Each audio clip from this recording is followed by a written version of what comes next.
welcome to another episode of SideQuest Podcast, the unofficial podcast of Fitocracy. If you're not following us on Twitter, check us out there at SideQuest FM. You can follow us on Instagram as well at SideQuest FM, and you can find us on Facebook by just typing in SideQuest Podcast and like us there.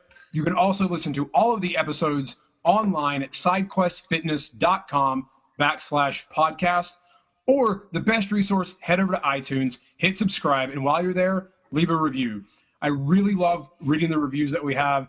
Everyone that gets left helps us move up the charts so more people can hear the amazing trainers and people in the fitness industry that are coming on the show. I have a great guest for you tonight. He has written for ArnoldSchwarzenegger.com, Team Nation, Men's Fitness, Muscle and Fitness. He is also an IPA powerlifting junior world record holder in squat and deadlift, and also was named as one of Fitocracy's 30 under 30 in the industry that you want to follow last year. He is a strong behemoth, but dynamite comes in small packages, as my mom used to say. He is not a big giant dude, but he can rip 5 times his body weight, and it is impressive. He's also a personal trainer and coach in the lovely city of Boston. I am welcoming to the show Jordan Syatt. Jordan, welcome to the show. How's it going, my man? Good to be here. It's going well. So in the intro, I kind of mentioned that you're a world record holder, and you're only I know right now. Correct me if I'm wrong. You're at 140 under 150, but when you did it, you're 135. I compete at 132. Yeah. 132. Okay. And you lift 5 times your body weight at 132 pounds. Actually, so it's 4 times body weight deadlift. So at 132, I deadlifted 530. Man, I got to step my game up. Just hearing that, that invigorates me to step my game up. So how long did it take you to build that? It obviously it takes years, of grinding in the gym. But if someone wants to be a powerlifter, if they want to lift those high numbers, what is some advice you can give them, when it comes to the long haul of it? It's not going to happen in 6 months. It's not going to be a year. Yeah, I think most importantly, it's important to realize that I've been lifting since I was a young teenager, since I was 13, 14 years old. So, and not only that, I was one of the really lucky people to be introduced to smart strength training very early on. A lot of people don't get introduced to smart strength training ever. And some people don't get introduced until they're 20, 30, 40, whatever. So, the sooner you can get introduced, the better. But a lot of people, they get upset because oh man, I wish I learned about it sooner. Don't wish, whatever. At least you learned about it, and so many people don't learn about it. But the reality is, it takes a long time. It's a really long time. There's a lot of effort involved, and I think the most important thing I get across is strength is not linear. All right, the strength gains that you will see, aside from the beginner newbie gains that everyone sees from anything, it's not just going to continue going up, and it's not going to be necessarily an easy or really always a fun process. There's going to be times where you just want to quit. There's going to be times where you're weaker than you think you should be. There's going to be times when you think you're making, you're going backwards in progress. But the difference between those who really succeed and those who, reach ridiculous levels of strength and those who don't are the people who have the ability to keep their focus and to push through those tough times, because eventually you'll break through and make more PRs and keep getting stronger. That's a good point, that it's not linear. I think at some point your body starts to go, I don't really my body went, calluses. How about you take that for a little while, back off. So now I've had to I'm scrubbing. So now I'm backing up. I got the 350 on my deadlift and I was yes, I feel, I'm getting closer to 400, and then the calluses popped up and I was I've had to back off a little bit. Yeah, absolutely. But I'm a big fan. I love the conventional deadlift. And I know in a lot of the stuff you do, you're a big sumo deadlifter. And I kind of have started doing sumo deadlifts, and I think I'm kind of digging why people love them so much. I still love the conventional, but why the sumo over the conventional for you?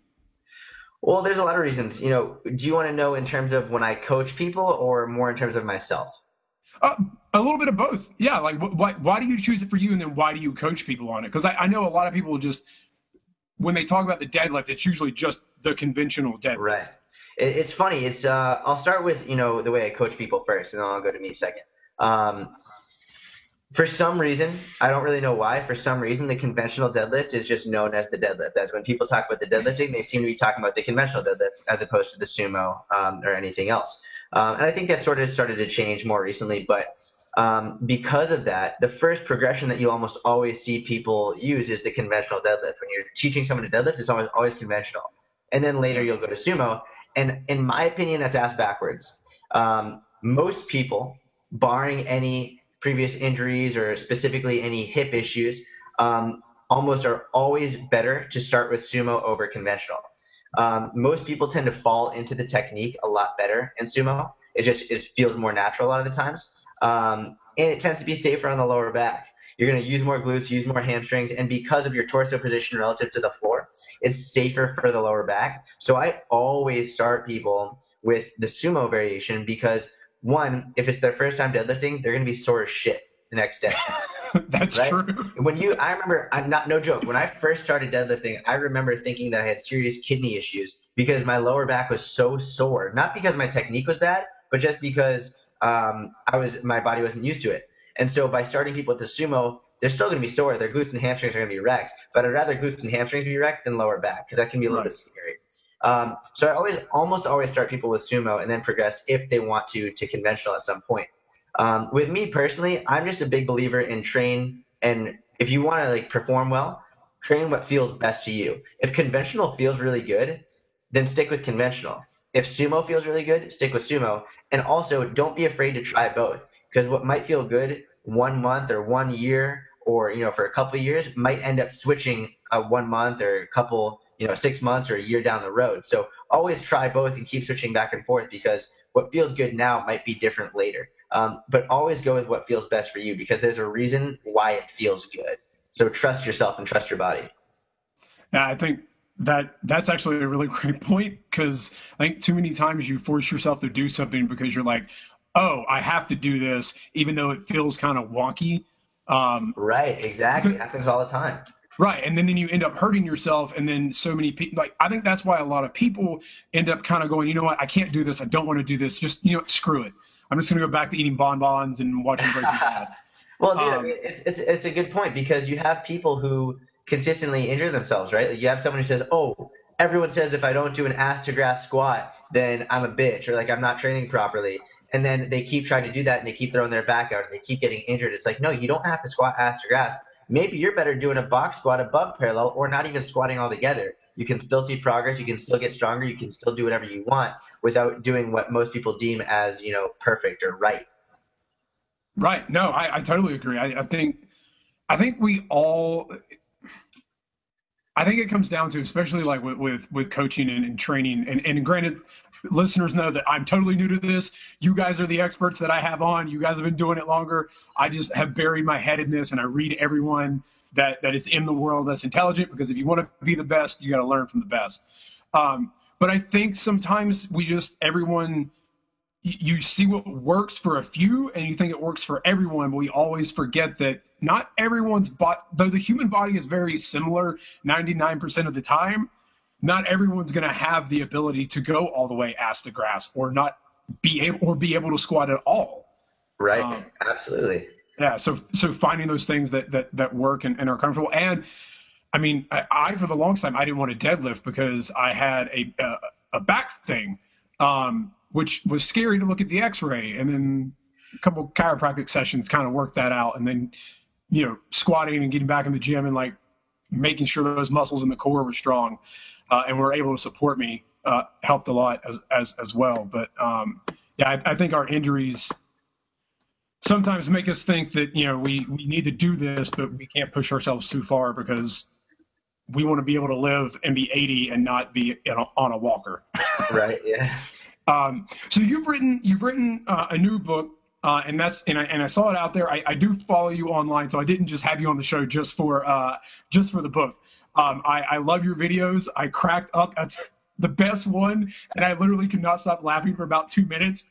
Was when you were like, so many people are like, oh, how do I keep the barbell from rolling away with the and I'm like, oh, this is gonna be deep. And it's like, you just step over the bar and you just go to the opposite side. I was like, oh my God. Is it really that simple? Is it really that simple? Like, holy crap. I feel so stupid now. It's one of those things you just see people struggling with. It's just like, just step over to the fucking other side of the bar. It's like, you can't believe that you didn't think of that. So yeah, that was I got a good response to that.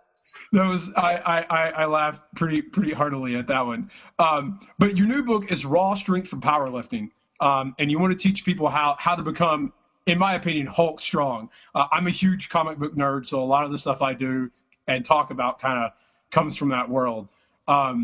So when you reached that level of the 4 times the body weight, and you put the book out,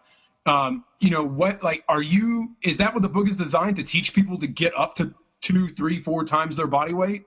Or do you just want to teach people, who have never been strong how to feel stronger? Well, so this book is a little bit more for the intermediate to advanced crowd. So this is not a book for beginners. This is this program specific. So the book outlines a program, okay? And the program is something I've been working on for over 3 years at this point. It's something that I've tried and tested on literally over hundreds of people, including myself. And it's for people who have a really strong base and a good base in strength training, specifically powerlifting. You don't have to compete, but have a really good technique in squat, bench press, deadlift. And the idea is to take someone from intermediate to advanced and take someone from advanced to more advanced. And what I've been finding is that even people who are relatively advanced lifters who might have close to a 3 times body weight deadlift or whatever, it's literally adding over 100 pounds to their total in 12 weeks, 90 days. Wow. I had one guy add 210 pounds to his total in 90 days. And he was squatting over 500 pounds. He was deadlifting close to 600 pounds. So this is a program that is really unlike pretty much anything else I've ever seen anyone else put out, because it takes a lot of principles from places like Westside Barbell or Cressy Performance and really gears all of them towards raw powerlifting performance and takes all of the best principles and puts them into one. Okay. What is because I do kind of want to talk about the book a little bit. So you, like you said, you brought some of the principles from Cressy and from Westside. So what are those principles? Are they? Did you kind of morph them into your own? Did you kind of like clay, kind of mold them down into your own and bring them into your own world, and now they're like Jordans? Or are they just kind of like mirrors with your own kind of like special flavor thrown in? Well, so it's definitely my own at this point. There are things that I know that I haven't seen done at Cressy, and there are things that I haven't seen done at Westside. And I've interned at both places. I've trained at both places for extended periods of time. And what I've done is, it's not only from their places, it's from the other things I've read and from other gyms I've been to. But those were really because of the 2 major places I've interned and worked at, those are the 2 major influences on me and my career as a lifter and a coach. So that's where I really derive most of my information from, or a large portion, but obviously elsewhere. But over the years, I've taken what I've learned at those places and elsewhere and morphed them into my own ideas and training methodologies, and things that I've found work best for me and for my lifters. I'm sure there are things in there. Actually, I know 100% there are things in there that Louis Simmons would say is fucking stupid. I can guarantee you, and probably Eric Cressy would say the same thing. Because every coach really believes that their program is the best or their system is the best, and anything that goes against their system is probably not optimal to them. But the reality is the results that my clients and I have seen speak for themselves. And the reality is most people add a minimum of 100 pounds to their total in 12 weeks. So I really can't argue with that. I haven't really seen any other program doing that. Man, that's 100. That's crazy. Like just on squat and deadlift, like what are they adding 100 on the bench as well? So between squat, bench press, and deadlift, between those 3 lifts, most people will add a minimum of 100 pounds. The least I've seen in 12 weeks was 60 pounds, and the most I've seen is 210, with the vast majority being 100 or more. Wow, that's impressive for 12 weeks. I know just even this fall I put like 50 pounds on a 1 rep max, just doing like reverse pyramid training, and that's it. Like that's not much, and that was in 4.5 months ish. Right. Yeah. Yeah, but 100. That's impressive, Jordan. That's Woo! Now, like now, I want to go lift now. I want to put the headphones down. And be like, I'm sorry, I gotta go get hardcore. So you study with some of the best, and Westside is a great place to study. And Cressy, Tony and Eric are probably the premier, most intelligent people in the business, to be honest. Especially mostly because they deal with a lot of baseball players, and I don't know, I just would be around baseball players and be like, yeah, I'm in a gym with baseball players. That's just me. So what is one thing that you either didn't learn in school or haven't learned with those guys, or didn't learn with those guys that now you've learned out on your own and as a coach, that has maybe either benefited you in your business or in your training or just in life in general? Oh man, that's a really good question. Almost very general one. Something I learned outside of school and outside from those internships that has benefited me. What would you like to hear more? Business wise, training wise? What are you more interested in? Let's go with training. Because that's what we're here for. You and I could probably talk business. You can talk business anytime, but most people listening probably want to know about the training. Okay. So what have you learned outside of those that maybe kind of hit you like out of the blind side, and you were like, oh, I'm a little surprised by this? Well, honestly, that's a good question, and the answer is very simple, but it's one of the things that it takes a long time to really understand. People look for programs. They look for the best program, right? And here I am touting my program as one of the best programs, right? But the reality is this. You can follow any program, whether it's Westside, whether it's a Cressy program, whether it's 531, whether it's Small Lob, it doesn't matter. You could follow any program, and they're all going to produce great results, right? The reality is that the major issue where people don't see results usually lies in the fact that they aren't actually following a program for a long time, okay? Most people, how many times have you heard someone say, oh, I'm doing 531, but I modified it? Or I'm doing this program, but I'm modifying it for this. And then a million times. A million times, right? So, oh yeah, I'm doing 531, but I'm doing my own variations. Like, no, then you aren't fucking doing 531, number one. And number two, in 2 weeks, you're probably going to say, oh yeah, I didn't see the results I wanted, so I looked online and found a different program. So the major thing that I've learned is that if you're going to do something, follow one program and follow it for a minimum of 12 to 16 weeks. Follow that program and that program only exactly as written.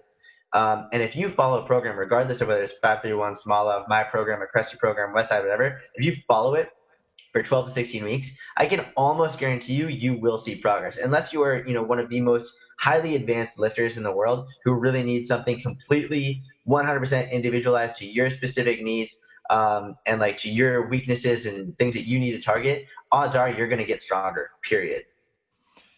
That is an amazing point, because I have to admit that when I first started getting into fitness and getting my ass in the gym and trying to get into better shape, of course, one of the first places I went to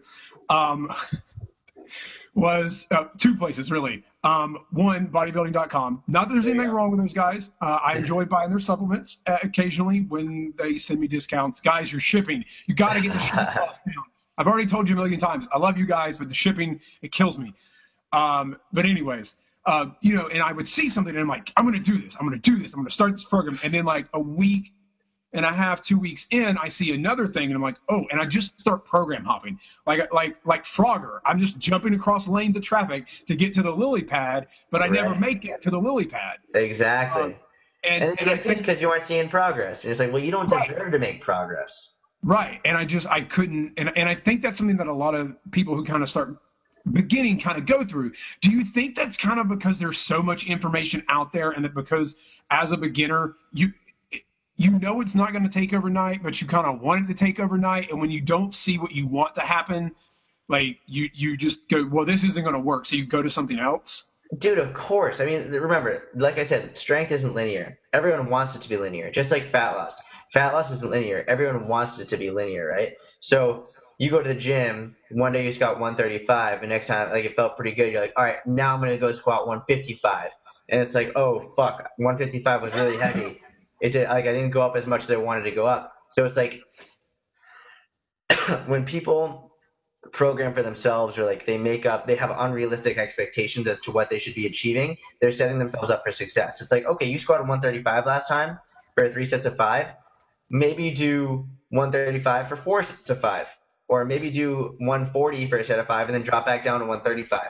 Like, people think they should literally be going up 10, 15, 20 pounds every time. They're setting themselves up for success. It's the same people who think they should be losing 5 pounds a week when they're trying to lose fat. It's like, no.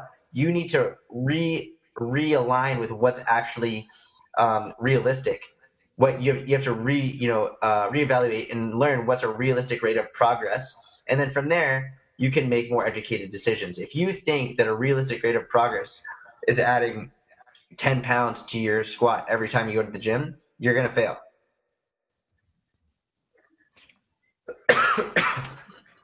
Yeah, no, I think what I find so interesting, and I see this in people all over the internet and everywhere, because it's like, for some reason, I still imagine like people out peddling like snake oil salesmen from the 1800s pulling up in like their horse-drawn like wagon, and they're like, hear ye, I have like, and everyone's looking for that. Like, how have we not learned from like it? I don't know.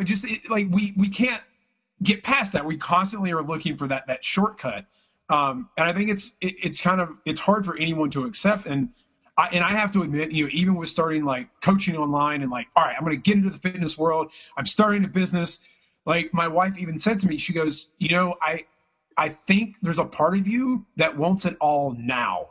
Yeah. And I was like, there is a part of me that does, but there's a part of me that's trying to hustle.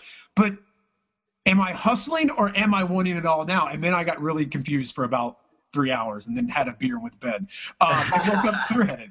But like, I thought about that, and I was like, maybe like, I bet there are people out there, they get into a program and they want it now, and they hustle for like a week, but they don't get it, and then they just kind of give up. And dude, that's like the story of everyone in this industry. That's the story of why people fail. Right. I wish you could just like find a way to like, like, it's gonna take a while. Like, give it a month, and you'll see some progress. Follow it hardcore, and even if you don't lose 5 pounds, if you feel 200 times better about life and your energy, like, that is totally worth it. Yeah. Well, dude, I mean, that's one of the reasons my clients see consist. Like, I have yet to see very many coaches produce such good results with their clients, and I think that one of the reasons my clients do so well is because, for example, my online coaching program, you are required to email me every day. Really? Every single day you must email me. In fact, if you miss 3 times, I will release you as a client. That's how serious I am about it. And because of this, when they email me every day, I have an opportunity to, one, give them, again, the idea of realistic expectations, let them know what they should be looking forward to, like what can actually be expected. And number 2, giving them the confidence in themselves that they're doing things right. A lot of times people just need to be reassured that what they're doing is correct. And as long as they stick with it, as long as you can keep them, keep that motivation there, they will see progress. So, more so than finding the best nutrition guidelines or finding the best program, the best coach is going to be the one who can keep their clients motivated for long enough to actually see progress. That's a great point. Man, every day. I like that. Like, I have a friend, a friend / client, I guess, I've been working with, and he was like, man, I need accountability. Like, I'm hitting the lifts, like, and he's getting stronger, and he's looking better. But, he was like, man, I can't stay on track for diet. I was like, message me every day, call me, tell me what you've eaten, send me a picture of what's in MyFitnessPal. Like, whatever you got to do, you want it, do it every single day. Exactly. And we're slowly working on that. But I like that. That's because a lot of people say I don't have time, but an email is very quickly. I mean, so if they send you an email, does it have to be an in-depth report, or can it be like, nope, hey, Jordan, I had awesome oatmeal this morning? No. So I have guidelines. And so for my nutrition clients, it's very simple. Well, first of all, to preface, this is the way I came up with this. If you look at the research is very, very clear that people who get on the scale every day are significantly more likely to maintain a healthier body weight than people who don't. And that's a form of accountability. If you know you're going to be stepping on the scale the next day, odds are you're not going to be fucking going crazy the night before. Right. So what I do is, my clients, they tell me, did they hit their calorie guidelines? Do they hit their protein guidelines? And they give me their body weight every single day.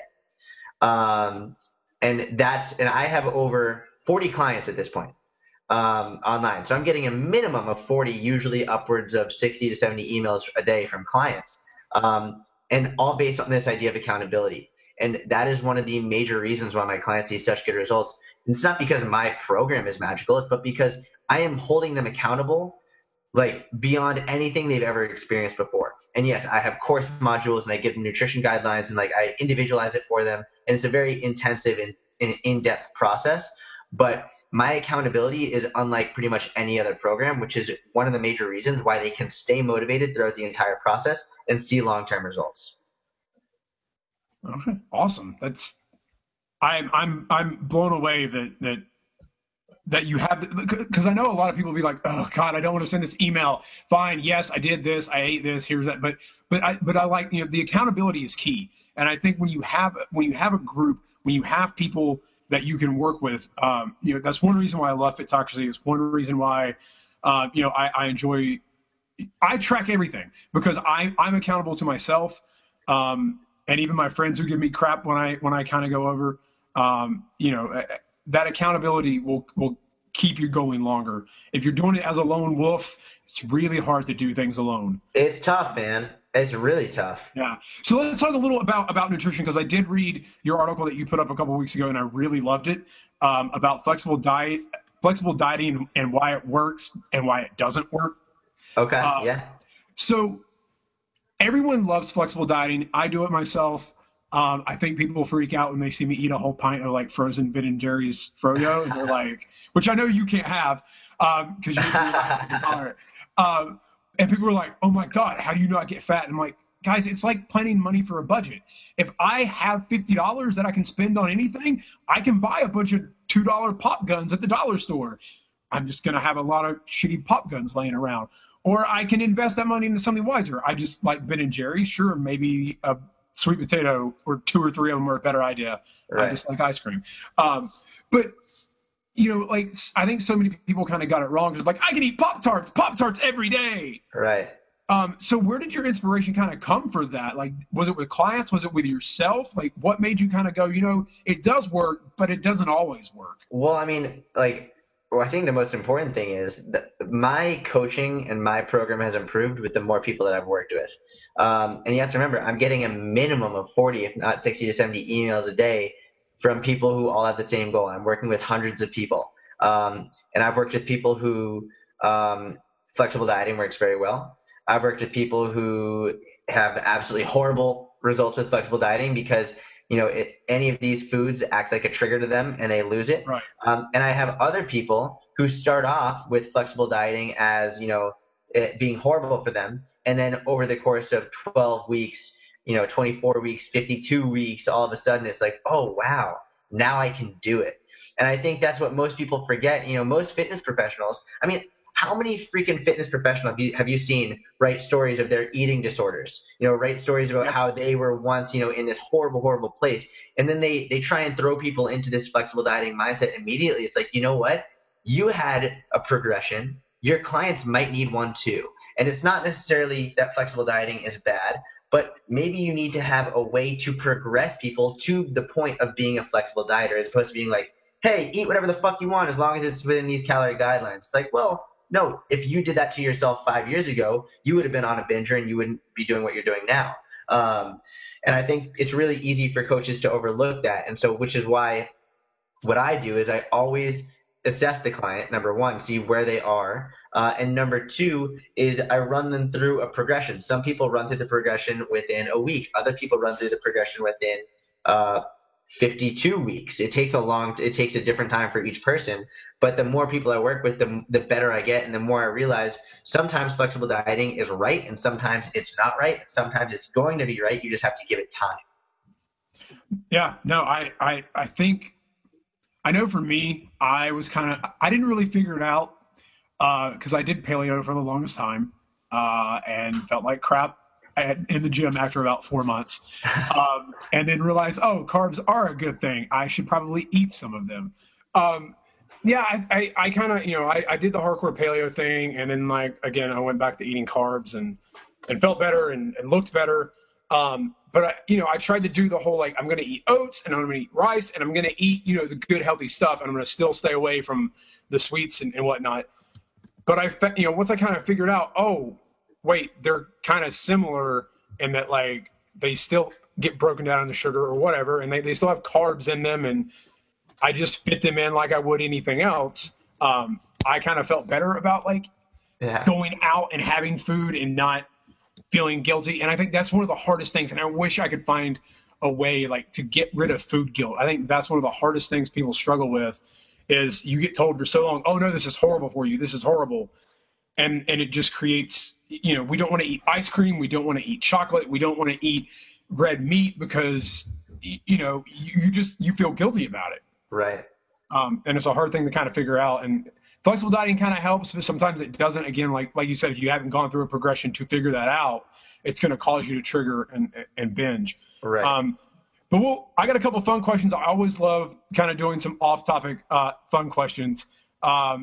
So I got to ask. So we talked a little before the show started, and you said you're not a huge, you don't know Star Wars very well. So I was going to ask you if you could have a superhero power, what would it be? However, since you're a big Harry Potter guy, yeah, there you go. What house would you be in? And if you could be a wizard, what would your favorite spell be? Oh, man. That's a freaking awesome question, dude. I'm very impressed.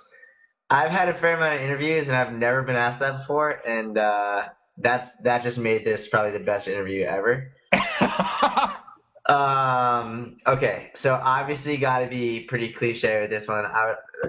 Anyone is going to choose Gryffindor, right? That's like, well, unless you're, but I want to choose Gryffindor because that's the coolest one to be in my opinion. Big fan of bravery, big fan of, sticking up for what you believe in and sticking up for people, for people who might need help more. And in my opinion, that's what Gryffindor is all about, being brave enough to stand up for what you believe and being able to stand up for someone else who might not be strong enough or able enough to stand up for themselves. So definitely Gryffindor on that front. And the spell, oh man, that's tough. That's really tough. A spell that I would use. If I could have a spell, it would probably be one that would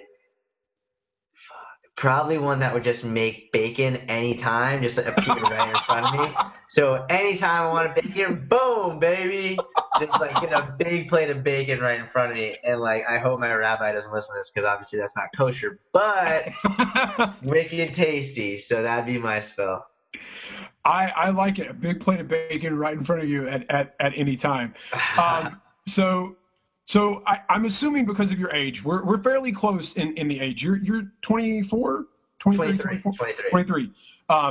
Which congratulations at 23 being like a super strong, like, tiny Hulk. Like that's, dude, at 23, I was still drinking 8 Yinglings a night, Call of Duty until 2 a.m. Yeah. Well, I'm sticking with the whiskey for now, but see, that's what I've turned to. Less calories, and in most places, it's the same price as like a good microbrew and double the alcohol. Yeah, so that's what I'm saying, man. Why you get less calories, you get more booze, you get drunk for cheaper. Come on, guys. A whiskey. Plus, it's a man's drink. At bay. That's what I've been told.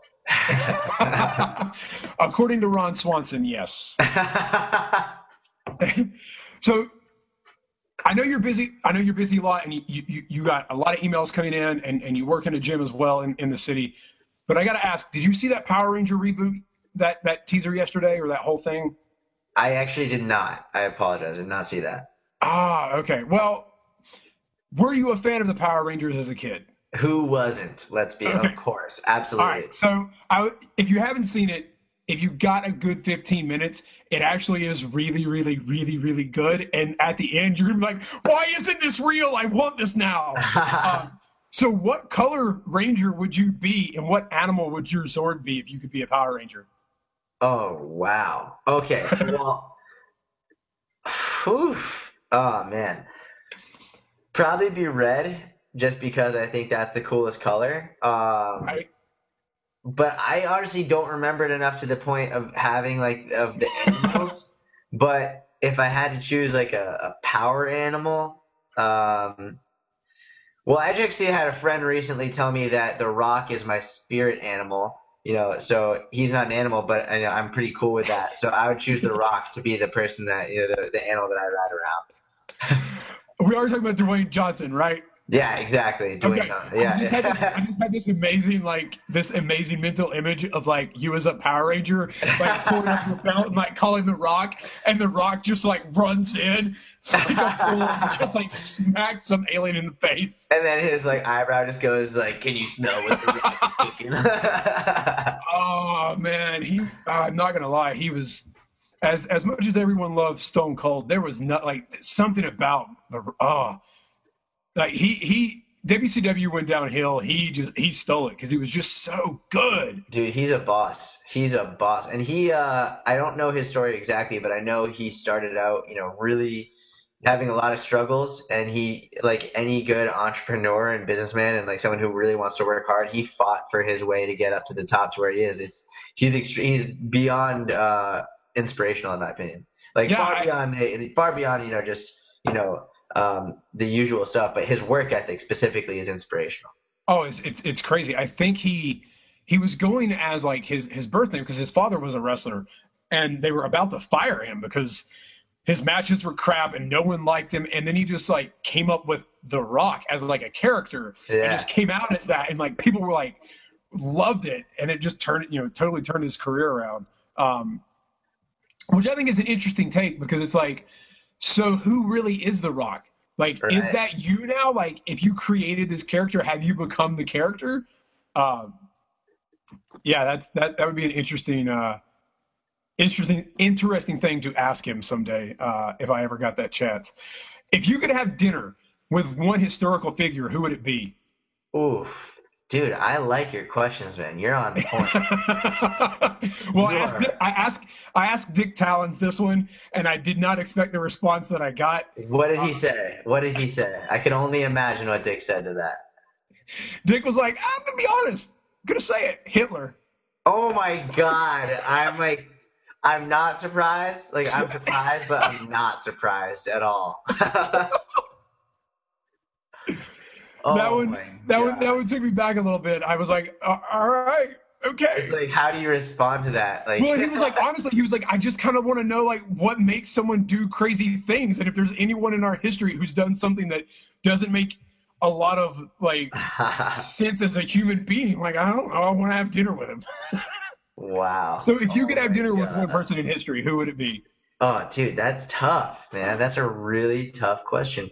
Um, let's see. If I could only have dinner with one person in history, what's gonna happen is I'm gonna say a name, and then in like 3 hours, I'm like, shit, I should have said another one.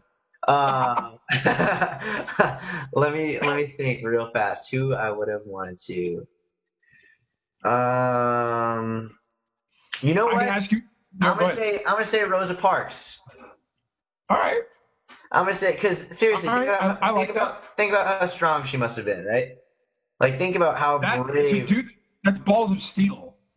unbelievable, man. Like, I would love to talk to her. I'm gonna stick with that answer. Final answer. I like that answer. I think it would be interesting to know what her inner monologue was like at that moment when she was like, "No, I'm not getting like how terrifying that moment must have been. I can't imagine. I can't I at can't all. imagine. I can't fathom that. Like, I can't. I literally can't comprehend that. So, I mean, I would love to speak with her. Yeah. Okay. So this one kind of goes back to your training, and a little bit from an older article you wrote where you were talking about your phases of getting strong. So phase 1, get lean. Phase 2, get strong. Phase 3, get smart. Phase 4, get smarter, stronger, and work like a dog. Phase 5, build a business. Now, you said phase 6, you would let us know what that is. Now, is phase 6 you becoming a ninja? Wow, yeah. So, holy shit, that article was written a while ago at this point. I can't believe that. I think over a year ago now. Yeah, so phase 6, oof. And for me, it's funny.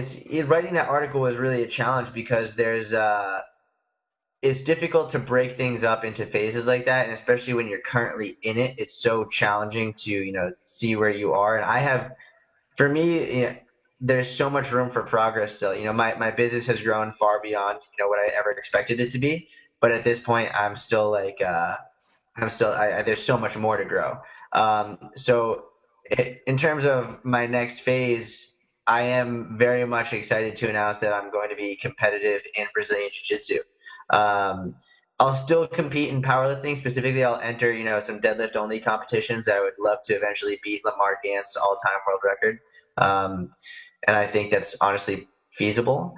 But for the time being and for the foreseeable future, Brazilian Jiu-Jitsu will be my main competitive sport, and I'm really hoping to make a name for myself and really bring the people who are high level in BJJ, bring their attention to strength and conditioning. I wrestled my whole life from 8 years old to 18 years old, and I did very well. So I have a feeling I'll do pretty well in Brazilian Jiu-Jitsu, but I want to go into the sport as a nobody and in a very quick amount of time show people that how much just brute strength can do and help you in these mixed martial arts sports. I like that. So are you going to go MMA, or are you thinking just strictly Brazilian Jiu-Jitsu? So, or is it kind of like a tier, like phase 7 is MMA, and phase 8 I got to pay $90 on pay-per-view to watch Jordan Syatt kick the shit out of someone? well, we'll see what happens. I'll be honest. I have no interest in getting kneed, elbowed, or punched in the face at all. So as of right now, it's just going to be BJJ. But who knows?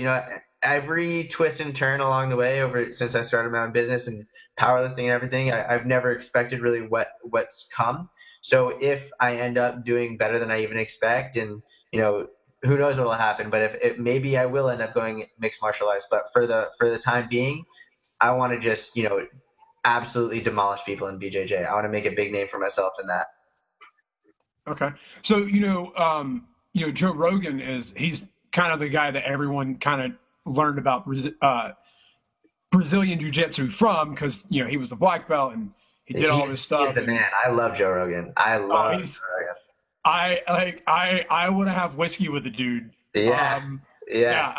He's awesome. Actually, what's cool is my brother actually got the chance to meet in. Do you listen to Joey Coco Diaz? Do you listen to his podcast?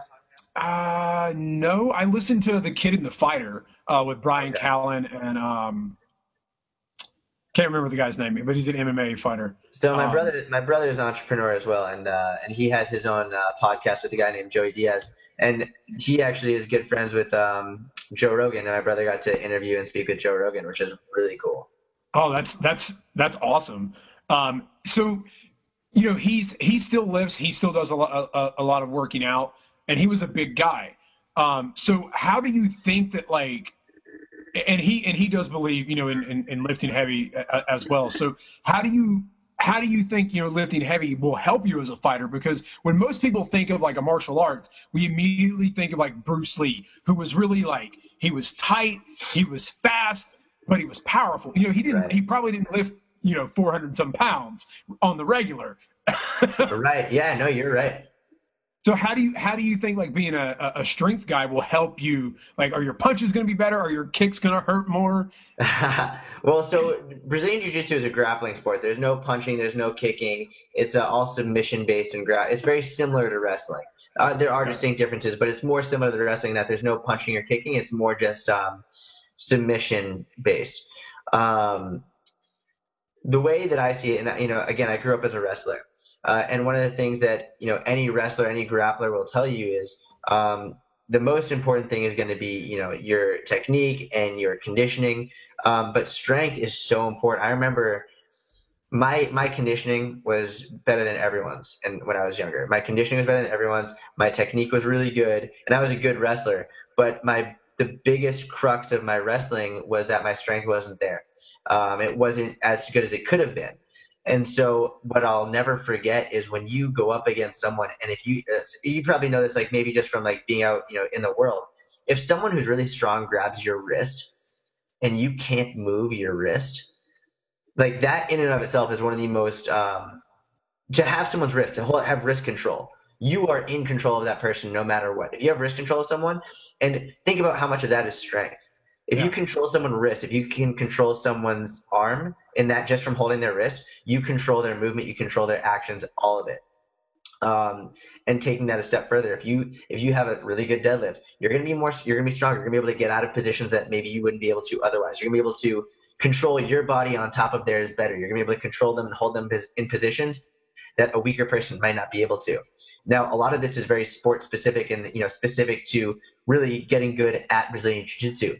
Someone who has done Brazilian Jiu-Jitsu for 10 years will probably be better able to control someone than someone who is really strong but never done Brazilian Jiu-Jitsu, because they understand how to move with the other person, how to control the person using the other person's momentum.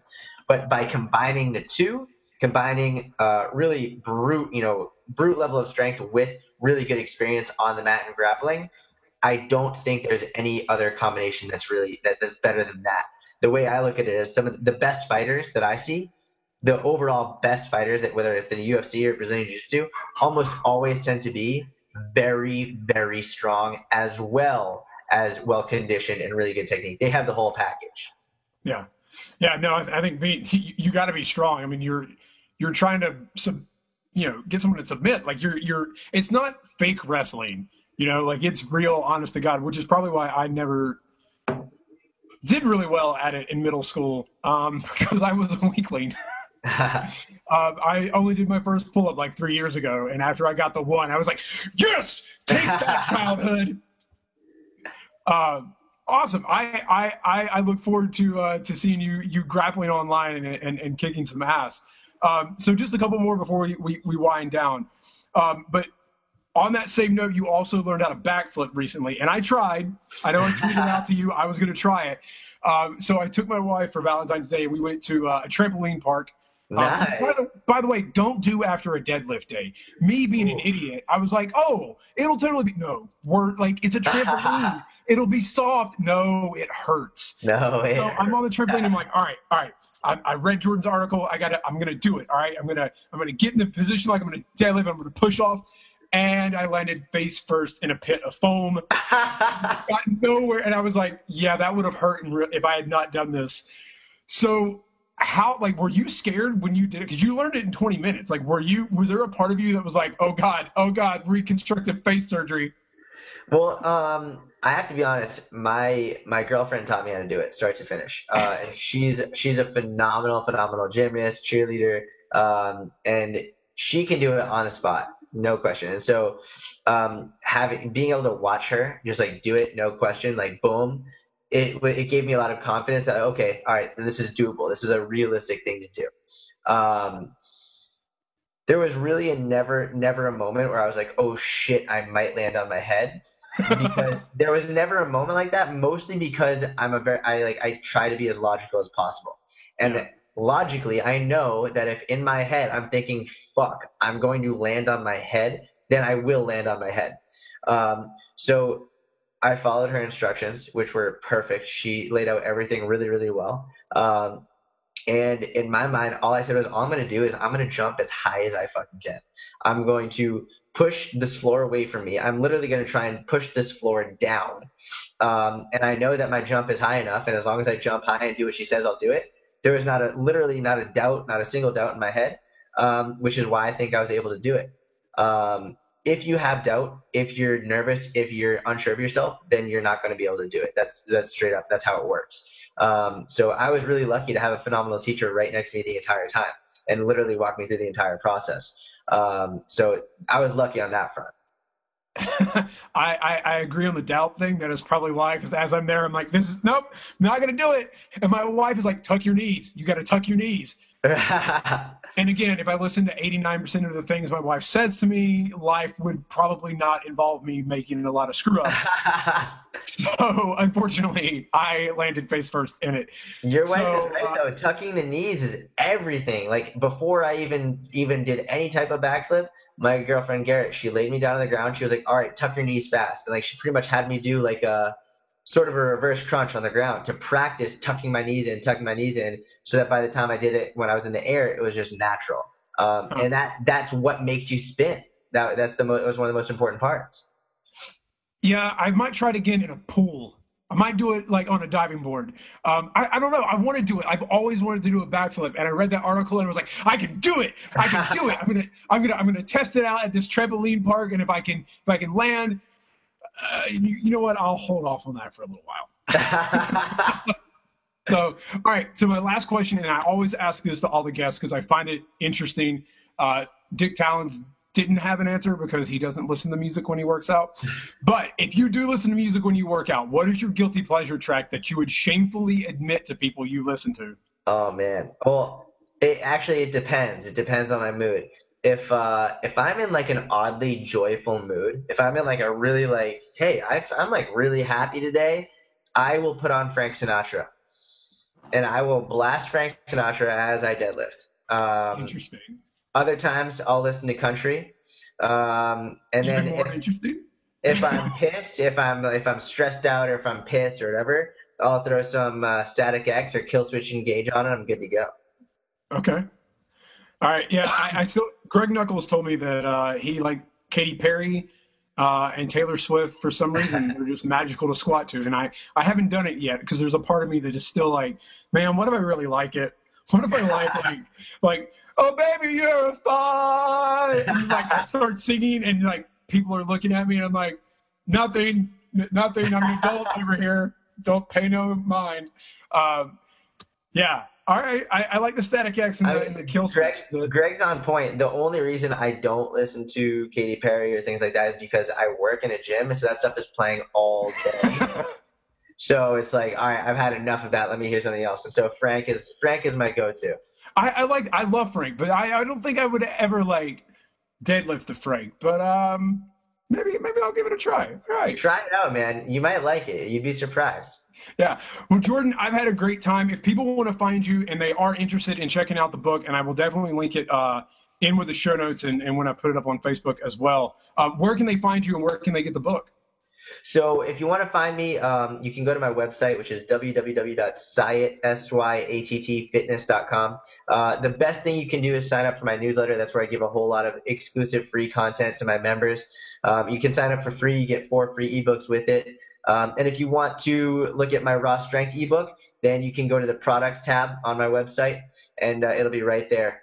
And you can grab that. It's it's a download. And you don't have to get like a hard copy. It'll be delivered to your inbox within like 60 seconds. Awesome. Well, I am very, very intrigued and may, after I finish this stupid summer cut thing, experimental thing I'm doing on myself with reverse dieting, I'm trying to like do all this stuff on myself before I get people ask how to do this. I got to get back to being strong because I'm not going to lie. There are some days when I'm doing the deadlifts. I'm like, I know I could do another one. Damn you, 2,000 calories. I hate you.